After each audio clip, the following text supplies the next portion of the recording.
Bendiciones, mi hermano. Qué bueno que estamos celebrando el nombre del Señor Jesús. Qué bueno que usted está aquí. Qué bueno que hoy ya vemos algunas caritas lindas ahí que nos están acompañando, ¿verdad? Gente que hemos extrañado mucho. Ya es el primer día en que tenemos alguna presencia aquí de personas.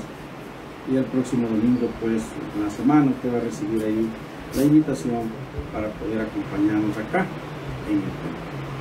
Vamos a abrir el libro de Génesis, capítulo 3, una historia que usted jamás ha escuchado.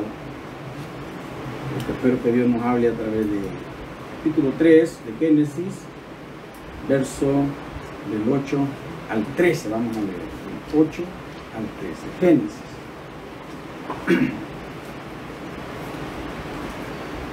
Gloria a Jesús. ¿Tiene Génesis? Porque todavía hay Biblias ahí rodeándose, ¿verdad? Si usted está en su casa y tiene algún pariente suyo que no encuentra en su Biblia la porción, ayúdele a buscar los libros de Génesis, capítulo 3, versículo 8 en adelante. Nos ponemos de pie para leer la palabra del Señor, en el nombre del Padre, del Hijo y del Espíritu Santo. Dice la Escritura: y oyeron la voz de Jehová Dios que se paseaba en el huerto al aire del día, y el hombre y su mujer se escondieron de la presencia de Jehová Dios entre los árboles del huerto. Mas Jehová Dios llamó al hombre y le dijo: ¿dónde estás tú? Y él respondió: oí tu voz en el huerto y tuve miedo, porque estaba desnudo y me escondí. Y Dios le dijo: ¿quién te enseñó que estabas desnudo? ¿Has comido del árbol del que yo te mandé no comieses? Y el hombre respondió: la mujer que me diste por compañera me dio del árbol y yo comí. Entonces Jehová Dios dijo a la mujer: ¿qué es lo que has hecho?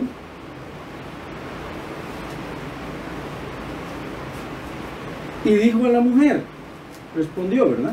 La serpiente me engañó y comí. Padre, tu palabra es bendita, tiene mucha bendición, Señor, y clamamos para que esa bendición que esta palabra tiene pueda caer sobre nosotros ahora. En el nombre de Jesús, te agradecemos por la oportunidad que nos das de compartir este lugar y de compartir este contacto para glorificar tu nombre y para recibir esta palabra preciosa. Ayúdanos, habla mi vida, Señor, habla la vida de mis hermanos, y honramos tu nombre y tú glorifícate, Señor, en cada uno de nosotros. Ayúdanos a asimilar y hacer nuestra esta palabra, que sea una práctica diaria para nosotros. En el nombre de Jesús. Amén. Amén. Gracias, Señor. Puedes sentarse. La temática es simple, ¿verdad? Siempre que pasa algo, bueno, eso me pasaba a mí cuando estaba pequeño, ¿verdad? Aún cuando ya estoy un poquito crecidito. Siempre que pasa algo, normalmente que es malo, que es feo, siempre trato de encontrar un responsable, que no sea yo, por supuesto. Si es algo bueno y preguntan, ¿quién fue el que hizo esa obra maravillosa que está ahí? Digo, fui yo fui inmediatamente. Pero si es algo que la gente dice criticable, entonces digo, lo que pasa es que me empujaron, lo que pasa es que me orientaron. Yo tenía un hermano que hace pocos días partió para estar con el Señor, que cuando iba a la escuela, regresaba de la escuela, iba muy bien planchadito, muy bien bonito, y cuando regresaba con la ropa hecha un asco, como se dice, pantalones a veces hasta rotos, camisas mugres. Y entonces mi mamá siempre lo enfrentaba y le decía, ¿qué te pasa? ¿Y por qué venís así? Y lo regañaba. Y entonces él decía, es que no fui yo, mamá, es que los niños de mis compañeros me empujaron. En la escuela donde él estudiaba había un bordo donde estaban trabajando, y era una gran pendiente de tierra.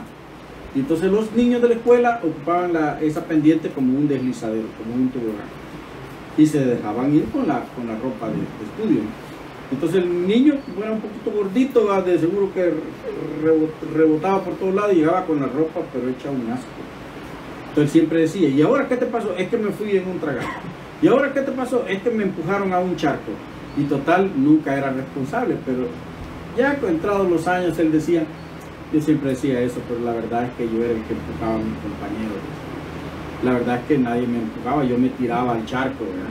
yo iba jugando en la calle y me enlodaba todo. Entonces, pero siempre buscamos un culpable, un responsable, vamos a decir. ¿Quién es el responsable de lo bueno que pasa en nuestra vida? Generalmente nosotros decimos, si me va bien, yo soy el arquitecto de mi vida. Entonces quiere decir que como yo tomé buenas decisiones, como yo hice muy buenas cosas, entonces ahora yo pues estoy cosechando. Y hasta somos bien bíblicos, ¿va? Lo que yo siembro, eso cosecho. Así que yo he hecho cosas buenas, por eso me va bien.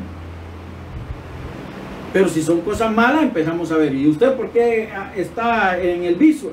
Es que yo tenía amigos cuando estaba joven y estos amigos se acercaron a mí y me mal aconsejaron y yo caí en sus redes. Es lo que pasa aquí en esta historia que me leí. ¿Quién es el responsable? Realmente, ¿quién es el responsable de lo malo que pasa en nuestra vida? Si queremos llamar del fracaso. Para Adán y Eva esto fue un fracaso. El más grande fracaso de su vida. No haber podido conservarse obedientes a Dios. Esto fue un fracaso. ¿Quién es responsable? ¿Realmente era responsable la serpiente? ¿Realmente era responsable Eva? Cuando Dios se enfrenta a Abraham y le dice, no, fíjese cómo es la historia.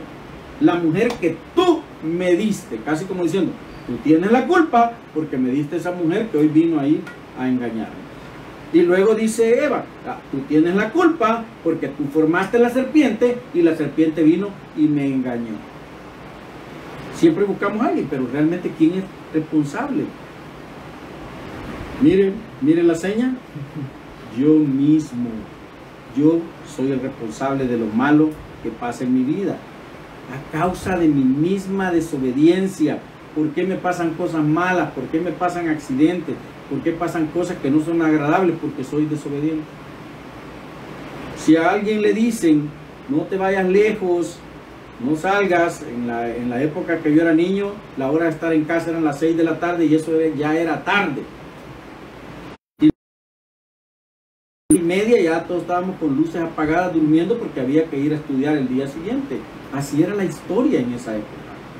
Entonces un niño que por andar jugando llegaba tarde a la casa, sabía que le iba a tocar la chancleteada, ¿no? Y entonces ¿quién era responsable de que le tocara la chancleteada? ¿La mamá? ¿O el niño? ¿O los amigos? Realmente era la persona que había tomado la decisión de seguir jugando cuando sabía perfectamente que no. Dios había hablado con ellos claramente. Dios habló claramente con Adán. A Eva pudo haber dicho, es que yo me confundí porque como Dios no me lo dijo a mí directamente, sino que se lo dijo a mi esposo y mi esposo me lo dijo a mí y él ya le cambió un poquito, entonces yo no entendí, me confundí. Pero Dios había hablado claramente. Las indicaciones eran sencillas, no comas de ese árbol, no comas de ese fruto. Y todavía tuvo la delicadeza de decirle qué iba a pasar si no obedecían, porque si comes de él, morirás. Igual como nos dicen a nosotros, si tú no obedeces te va a caer un castigo. ¿Vea si no pasó aquí hace muchos años eso? Póngase el cinturón, ¿no fue eso una gran pelea aquí en el país? Póngase el cinturón de seguridad cuando maneje. A nadie le gustaba el cinturón, que me raya aquí, que me aprieta, que yo soy asmático y me presiona el pecho, que me siento todo oprimido. Cualquier excusa ponían. Hasta que la policía empezó a parar y le dijo, multa, multa, multa. Entonces la gente, hoy automáticamente la gente se pone el cinturón. Pero ¿quién era responsable de pagar las multas? ¿Quién fue el responsable de que me pusieran las multas? Yo por no usar el cinturón. Yo por no usar el cinturón. Y no creemos cuando las cosas dicen, te puede salvar la vida. Tengo un sobrino que bajando de la colonia Sacamil hay una especie de un tobogancito ahí antes de llegar a la Universidad de El Salvador. Y viene mi sobrino en su carrito, venía para abajo, la calle estaba mojada, el carro se deslizó, la llanta no agarró bien la carretera húmeda y el carro dio vuelta. Era un carrito de esos chiquititos, Suzuki, de esos pequeñitos, y dio vuelta. Y entonces él testifica después, miren, a mí lo que me salvó la vida es haber llevado el cinturón puesto, porque quedó colgado, el carro quedó con las llantas para arriba. No vamos a decir con las patas para arriba, con las llantas para arriba quedó el carrito. Y él quedó colgado. Dice, si yo no llevo el cinturón, me hubieran matado. ¿Sí? Pero ¿quién es el responsable de que le pongan multa a la gente o que se muera en un accidente? El gobierno por haber puesto la ley de que hay que usar cinturón. o el fabricante del carro que no le puso el cinturón, o el que se lo vendió sin el cinturón. Somos nosotros porque al final nosotros tomamos las decisiones importantes de nuestra vida. ¿Quién obligó a Eva a comer del fruto? La serpiente no la obligó, la serpiente solo la invitó. Ella fue la que aceptó comer del fruto. ¿Quién obligó a Adán? Eva no llegó, mira Adán, si no te comes la fruta, ahora yo te meto una puñalada. Solo le dijo, yo comí y no me he muerto. Le faltó la curiosidad que el hombre dijo, bueno, voy a comer, este fruto se ve bueno. Nadie los obligó. Ellos tomaron la decisión por sí mismos. Entonces, ¿quién era responsable de lo que estaba pasando ahora en ellos? Ellos mismos.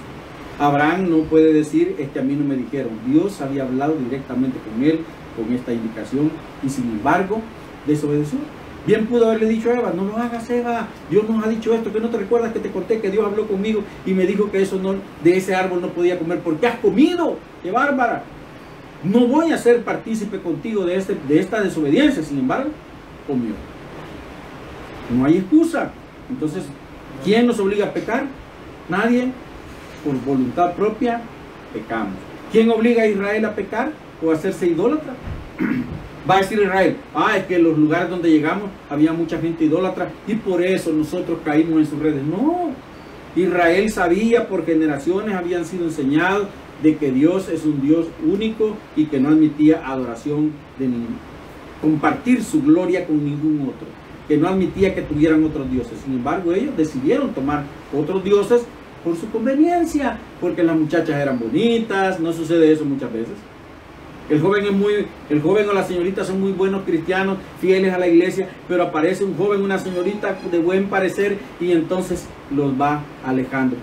¿Los obligó la muchacha o el muchacho? ¿Le puso una pita, les amarró al cuello y los iba jalando? No, por voluntad propia. Sucede por voluntad propia. Nos alejamos de Dios, nos apartamos de Dios por voluntad propia.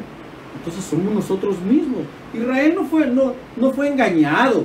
Israel no fue engañado, no puede decir que fue engañado. Israel nada más dijo, me gustan estas mujeres, me gustan estos muchachos, así es que ellos tienen esas costumbres, vamos a compartir las costumbres, total, ¿qué nos va a pasar?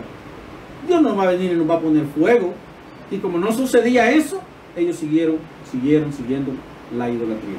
¿Qué hizo Salomón cuando estaba en sus últimos años de vida? El anciano ya casi no podía caminar. En las noches antes no habían aires acondicionados ni calentones, como le llaman ahí en Estados Unidos, no había. La noche era fría, el día era caluroso. Entonces en la noche, parte que incluso leímos un día de estos en la escritura, dicen que si dos duermen juntos se calientan mutuamente, se calientan. Entonces, ¿qué hacía Salomón? Llamaba a las concubinas que le calentaran los piecitos porque el viejito tenía frío y ahí dormían con él las mujeres para calentar al anciano. Y entonces el anciano, de agradecimiento, las mujeres decían Dios, porque eran mujeres paganas, ¿no? Dios, Rey, por favor concédenos, yo te caliento los piecitos, te hago dormir bien, te consiento, te contemplo, concédeme poner un altar para mi Dios. Sí, anda, hija, anda. Y después de ser el hombre más sabio, se volvió el hombre más bobo. ¿Por qué? Porque quería tener calientes sus piecitos, porque le convenía. ¿Quién engañó a Salomón? Nadie. Fue decisión suya volver y hacer lo que otros habían hecho antes que él, volver al pueblo idólatra, volver al pueblo desobediente. ¿Por qué? Porque soy responsable de lo que pasa. ¿Por qué viene el fracaso a nosotros? A causa del pecado. Hablamos de desobediencia a causa del pecado. Cuando Dios dice no tomarás, miren, los 10 mandamientos algunos ya hasta los abolieron, argumentan. Un día de esto estaba escuchando y un día voy a enseñar sobre eso, vamos a hacer una enseñanza bastante fuerte. Entonces dice, mucha gente abolieron el Antiguo Testamento, dice, no, es que hoy es de Jesús para acá, porque la ley fue abolida. Jesús no dijo eso, pero si la ley fue abolida, o sea, el Antiguo Testamento no sirve, es del Nuevo Testamento para acá. Pero mucha gente recibe las indicaciones de Dios y las indicaciones de Dios están aquí. Y los mandamientos de Dios, Jesús no los cambió, sencillamente los resumió. Amarás a Dios y amarás a tu prójimo. Y los 10 mandamientos están divididos en eso. En unos mandamientos que demuestran el amor a Dios y en otros mandamientos que demuestran el amor al prójimo. La convivencia con Dios, la relación con Dios y la relación con el prójimo. Eso es lo que en resumen hacían los 10 mandamientos. Entonces reciben una indicación y aunque dice la Escritura, no robarás, no matarás, hay mucha gente que hoy le da lo mismo y hasta se arrodillan a pedir que Dios los bendiga en ese día donde van a ir a robar, para que Dios los bendiga. Entonces bien impresionante. Acán, por ejemplo, el pueblo de Israel cuando entraron a Canaán, después que tuvieron la victoria sobre Jericó, Dios había dicho, no tomen nada, no tomen nada. Pero Acán, uno de los principales, uno de los príncipes de Israel, se engolosinó y dijo, no, miren lo que está aquí, nadie me está viendo, lo tomo, lo guardo y esto asegura el futuro de mis hijos. Y guardó oro, y guardó un manto babilónico, lo escondió. Dijo, allá dentro de 10 años lo vamos a sacar y quién va a andar preguntando y a quién le falta este oro y este manto babilónico. Lo puedo vender muy bien porque eran telas muy, muy preciadas. Pero a Dios no escapa el pecado que nosotros cometemos. Entonces Acán pudo haber pensado, o la gente alrededor de Acán, como sucede hoy, vea que salen defensores de los derechos humanos, de los delincuentes, pero defensores de los derechos humanos, de los que han sufrido la delincuencia, no existen. Entonces podrían haber venido a uno diciendo, uy, qué bárbaro es Josué, ¿cómo puede hacer esto? Pero Dios empezó a separar, hasta que llegó a la familia de Acán, que había pecado, y por lo cual en la siguiente guerra que tuvieron con una ciudad pequeña habían salido derrotados, habían sido humillados.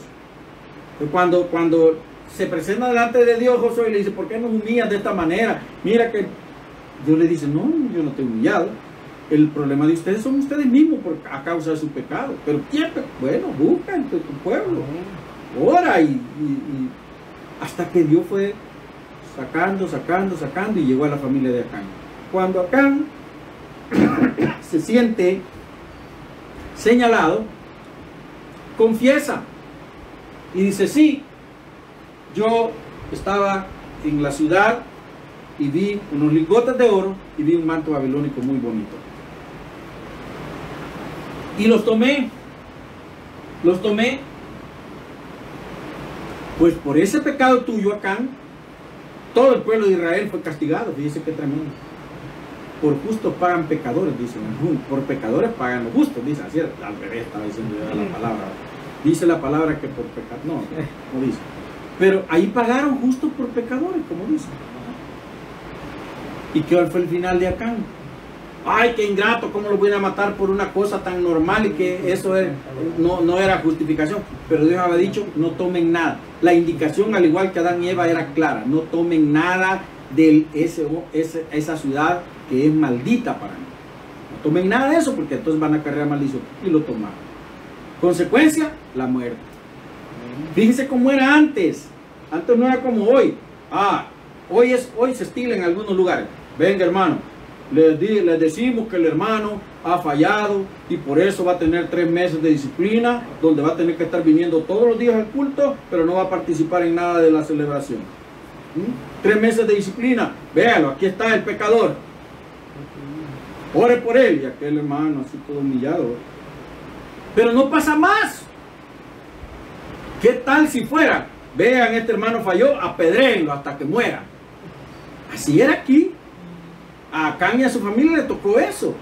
Este es el pecador, este hombre ha pecado y por lo tanto pagarán las consecuencias de su pecado, su esposa, sus hijos, sus nietos, sus sirvientes y todo lo que él tenía fue destruido. Desapareció de la faz de Israel. Desapareció de la tribu. Esa era la consecuencia del pecado. ¿Quién fue el culpable de que fuera así? Quizás algún compañero de Acán le ha de haber dicho, mira, ¿qué es eso? Mira, hombre, aprovechemos ahora.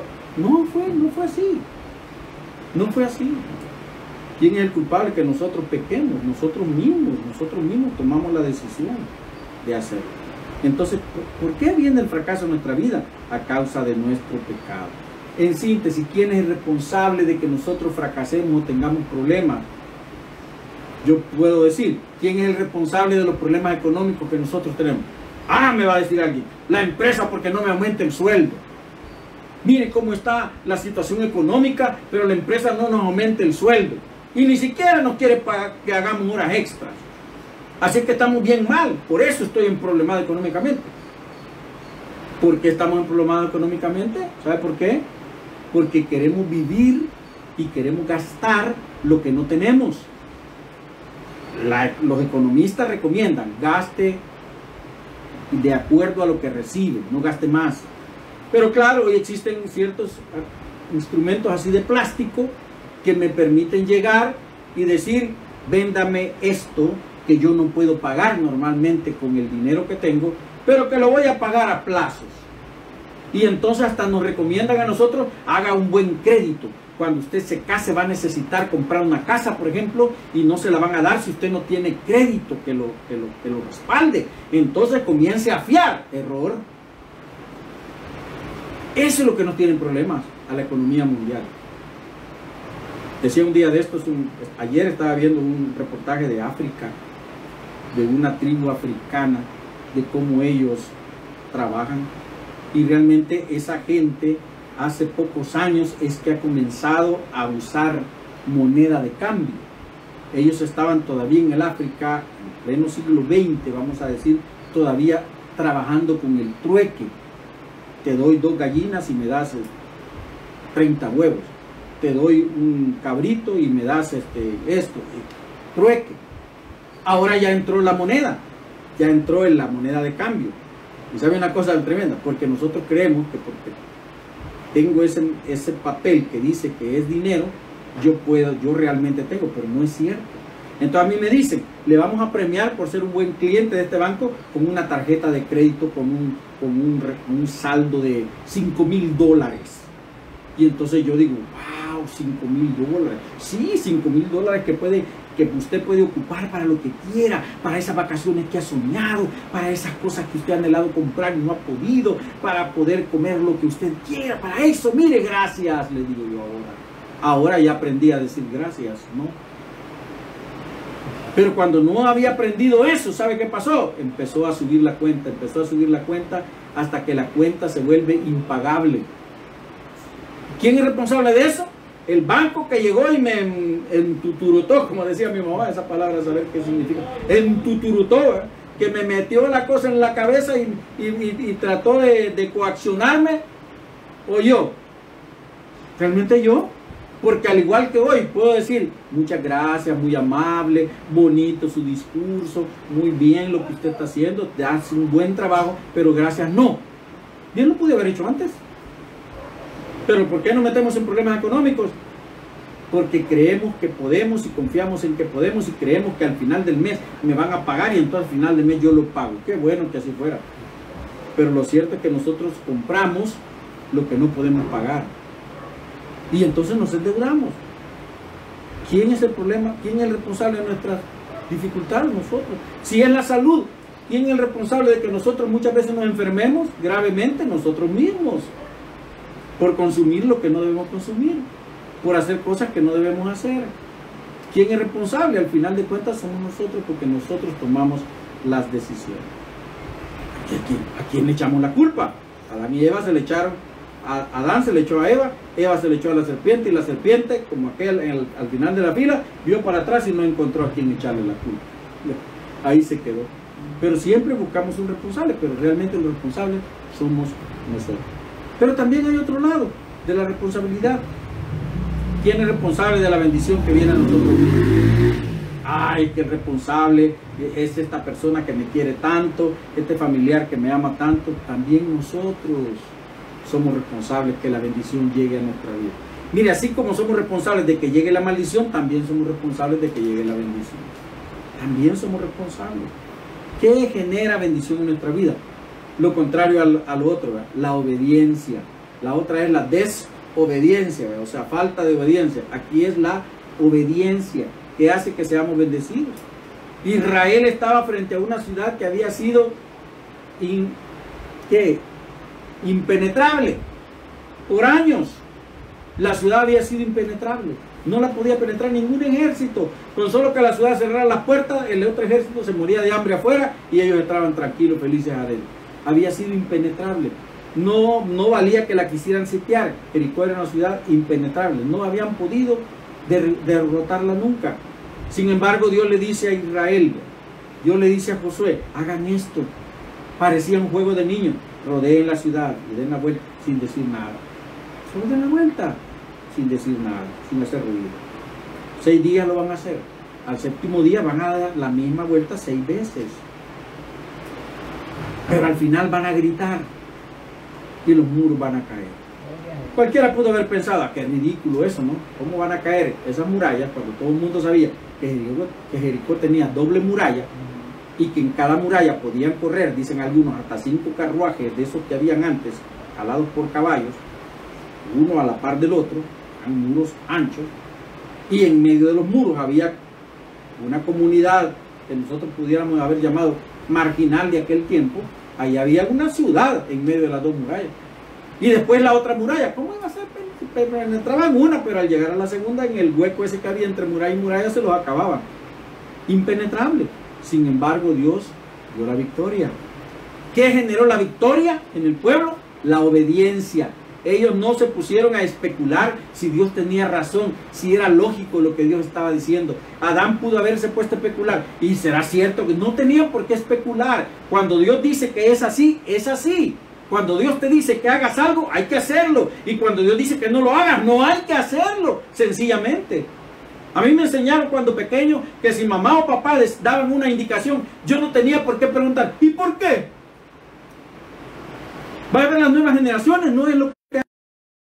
Papá le dice, usted no tiene que... ¿Y por qué, pues? ¿Por qué no puedo ir ahí? Bueno, la rebeldía por delante, ¿no? Usted no puede juntarse con esa persona, pero explíqueme por qué no puedo juntarme con esa persona, si me parece una buena persona. Cuestionamos todas las indicaciones, cuestionamos aún la palabra de Dios y empezamos a decir, no, es que la palabra de Dios no puede. Es que mira, además la palabra de Dios no la escribió Dios, ¿verdad? El dedo de Dios escribió los mandamientos, pero todo lo demás lo escribió Moisés y otros que escribieron y dejaron ahí los libros. Entonces realmente no creo que toda sea palabra de Dios, y que aquí debe estar equivocado. Pero cuando la palabra de Dios dice que hagamos o dejemos de hacer algo, es la sabiduría de Dios por delante. ¿Qué pasa cuando nosotros no lo hacemos mal? ¿Y qué pasa cuando lo hacemos? Bien, este pueblo llegó e hizo lo que Dios le dijo y el resultado fue bendición. Miren qué dice Dios en Deuteronomio 11, del versículo 13 al 15. Si obedeciereis cuidadosamente a mis mandamientos, que yo os prescribo hoy, amando a Jehová vuestro Dios y sirviéndole con todo vuestro corazón y con toda vuestra alma, es decir, con todo lo que tú tienes, yo daré la lluvia de vuestra tierra a su tiempo, la temprana y la tardía, y recogerás tu grano, tu vino y tu aceite. Daré también hierba en tu campo para tus ganados, y comerás y te saciarás. Bendición. Pero ¿qué pasa? Si obedeces cuidadosamente la palabra de Dios. Los mandamientos de Dios no solamente son los 10 que están en el Éxodo 20, ni en Deuteronomio 5. Es toda la palabra. Aquí están todas las indicaciones de lo que nosotros debemos hacer y no debemos hacer. Aquí está toda la indicación. ¿Quiere usted saber qué es lo que no puede hacer? Vaya a la Biblia. Léase todo el libro de Levítico. Léase el libro de Deuteronomio. Y ahí va a encontrar qué es lo que puede hacer y qué es lo que no puede hacer.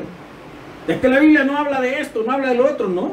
Si en aquel tiempo, aquí no se dice que fumaban marihuana, ni se dice que se drogaban con LSD, eso no existía en aquel tiempo. Pero dice cosas llevadas a aquella cultura que las traemos a la nuestra y las temporalizamos, las hacemos contemporáneas. Entonces la Biblia tiene respuesta para todo lo que nosotros queramos realmente preguntar. Para todas las preguntas que tengamos, la Biblia tiene una respuesta. ¿Y qué genera que yo obedezca a la Biblia? Genera bendición, genera que voy a tener una buena cosecha, genera que todo lo que yo tenga va a ser bendecido y va a prosperar, genera que yo voy a vivir una vida tranquila. La obediencia genera bendición, genera bendición. La santidad de la que tanto se habla y que no nos gusta que nos hablen. La santidad, pero es que solo de santidad hablan en ese lugar, ¿no? Solo de santidad ya tienen la fijación con la santidad, pero la santidad, dice la misma Biblia, y muchos hasta la cantan Sin santidad nadie verá al Señor. Sin santidad nadie podrá ver a Dios. ¿Quién podrá enfrentarse con Dios si no es santo? Si para que pudiéramos enfrentarnos con Dios, Jesucristo tuvo que venir a morir, derramar su sangre y que fuéramos presentados limpios delante de la presencia de Dios, pues como yo, siendo injusto, puedo pretender llegar a presentarme delante de Dios. No puede ser. Yo tengo que ser santo. En Romanos 6:22 dice el escritor bíblico: mas ahora que habéis sido libertados del pecado, ahora que la sangre de Cristo te libertó del pecado, te lo borró, te lo quitó, te lo alejó de ti, dice ahí, y has sido hecho siervo de Dios, o sea, esclavo de Dios. Un siervo era un esclavo. Esclavo de Dios, tenéis por vuestro fruto. ¿Qué da como resultado? Que hayas sido liberado del pecado y que tú ahora dependas de Dios, que hables porque Dios te da permiso y que digas lo que Dios dice que digas y que pienses solo lo que Dios dice que pienses y que no te muevas a donde Dios no ha dicho que te muevas y que vayas donde Dios dice que vaya. Eso hacía un siervo, con ese, ¿verdad? Un siervo, eso hacía, era un esclavo, no tenía pensamiento propio, no tenía voluntad propia, dependía de lo que el amo le dijera: muévete, y se movía. Quédate quieto ahí, y ahí permanecía por años y no le volvía a decir que se moviera. Eso hacía un siervo. Entonces dice el escritor bíblico: ahora ustedes han sido liberados, han sido hechos siervos de Dios. Ahora, ¿qué trae como resultado esto? La santificación, y como fin, la vida eterna. ¿Qué trae como resultado? Que el pecado se alejó de mí. ¿Qué trae como resultado? Que ahora yo dependo de Dios. La santificación. Porque entonces el pecado ya no se enseñorea y yo permanezco limpio. ¿Y qué gano yo con permanecer limpio? La vida eterna. La vida eterna. Eso es. Cuando somos libres del pecado, entonces somos capaces de volvernos siervos de Dios. Cuando hay pecado en nosotros, no podemos depender de Dios. ¿Por qué? Porque Dios siempre dice: no hagas esto, no hagas. Por eso le preguntan a uno: ¿y qué le prohíben en su iglesia? Y a usted en su iglesia, ¿qué le prohíben? Le prohíben ponerse aretes, le prohíben cortarse el pelo, le prohíben usar pantalones. ¿Qué le prohíben? Realmente yo no recuerdo que alguna vez hayamos dicho aquí: es prohibido que hagan esto. Pero el resultado de la santidad en la persona hace que la gente no tenga necesidad de que se lo digan, porque Dios se lo está diciendo. El Espíritu Santo le está diciendo: no hagas esto, no hagas aquello, no hagas lo otro. Y hay más cosas más importantes que una ropa, por ejemplo. Hay cosas que de verdad me alejan de Dios. La obediencia siempre genera bendición, y la santidad generada por el alejarnos del pecado siempre trae como fruto la vida eterna. ¿Qué genera bendición en nuestra vida? Nuestra entrega a Dios. Mi esposa oraba y me gustó esa expresión que ella usó. Dice: agradezco por la fidelidad de los hermanos. Mire, gente que son fieles para conectarse con nuestro culto. Hoy que ha sido la pandemia, si es que hemos podido ver gente que no se congrega en este lugar, que no puede estar aquí porque están lejos, porque son miembros de otras iglesias, están quizás más fieles a estos cultos que a los de sus propias iglesias. Y miembros de nuestra iglesia que son fieles y fieles. Y hoy tenemos la dicha de tener a personas fieles. Se hizo una convocatoria y están aquí los fieles, los que hicieron el esfuerzo, los que se preocuparon, los que sintieron que de verdad tenían que estar. Eso es fidelidad. Eso es fidelidad. Eso es entrega a Dios. Eso es cuando alguien quiere entregar su vida a Dios. Quiere decir: si yo digo ahora, mire, yo le entrego este trapo, se lo entrego, lo recibe, primero, ya no es mío, deja de ser mío, ahora es suyo, ahora es suyo. Como cuando los deportistas van y les entregan la bandera, ¿verdad? Ya eso es un honor. Entonces, cuando nosotros entregamos nuestra vida a Dios, quiere decir que ya nuestra vida ya no es nuestra, ya la entregué a Dios. Y debemos vivir de esa manera. Nuestra entrega a Dios está plasmado un versículo que toca este punto en Romanos 12, 1 y 2. Pablo escribía a la iglesia de Roma que estaba muy contaminada. Usted recuerda que los romanos no eran hebreos, no conocían al Dios de Israel, no conocían, ellos sabían nada más que a Israel había que aplastarlo porque era muy rebelde. Pero Dios escribe a través de Pablo estas palabras. Así que, hermanos, os ruego por la misericordia de Dios que presentéis vuestro cuerpo en sacrificio vivo, santo, agradable a Dios, que es vuestro culto racional. No os conforméis a este siglo, sino transformados por medio de la renovación de vuestro entendimiento, para que comprobéis cuál sea la buena voluntad de Dios, agradable y perfecta. Presenta tu cuerpo, dice, en sacrificio vivo, santo, agradable a Dios. O sea, entrégale tu vida a Dios, quiere decir eso. Entrégale todo lo que eres a Dios. Entrégalo con todo tu corazón, entrégalo con toda tu alma, todo tu entendimiento, que sea entregado al Señor. Para que tú no estés satisfecho con lo que el mundo dice. No, esta es la mejor forma, esta es la forma de vivir, esta es nuestra nueva, como nos dicen hoy, la nueva, ¿cómo llaman esto? Ya se me olvidó. La nueva normalidad. La nueva normalidad es que aquí todos pasemos escondidos en la casa toda la vida. De aquí en adelante vamos a pasar solo escondidos en la casa. Nadie va a trabajar, nadie va a hacer nada. Es la nueva normalidad, ¿verdad? Tenemos que hacer eso, tenemos que estar... Está bien por cuestiones sanitarias, ¿no? Pero ¿por qué tengo que pensar que toda la vida voy a pasar así? O sea, no soy de los que voy a decir, ay no, yo salgo a la calle porque el Señor me protege y yo no me contagio. Sería una locura hacerlo. Pero tampoco puedo aceptar que la normalidad de mi vida de aquí en adelante es depender de un trapo. Es depender de que yo no puedo salir a la calle porque estoy preso. ¿Qué tenemos que hacer? Entregar nuestra vida al Señor. Dios traerá luz, Dios traerá sanidad, Dios traerá provisión a nuestra vida. Y entonces cuando yo entrego mi vida al Señor, yo encuentro la buena y agradable voluntad de Dios para mi vida. La encuentro, la entiendo y Dios me bendice. Al final yo tomo la decisión si quiero entregar mi vida a Dios o no. Al final yo tomo la decisión si yo quiero ser fiel a Dios o no. Al final yo tomo la decisión si quiero permanecer santo o no quiero permanecer santo. Si quiero ser obediente o no quiero ser obediente. La decisión es mía. Por tanto, ¿quién es responsable de lo malo? Yo. ¿Quién es responsable de lo bueno? Yo. Y termino leyendo Deuteronomio 30, versículo 15 al 19. Dice Dios, mira, yo he puesto delante de ti hoy la vida y el bien, la muerte y el mal. Porque yo te mando hoy que ames a Jehová tu Dios, que andes en sus caminos y guardes sus mandamientos, sus estatutos y sus decretos. ¿Para qué? Para que vivas y seas multiplicado.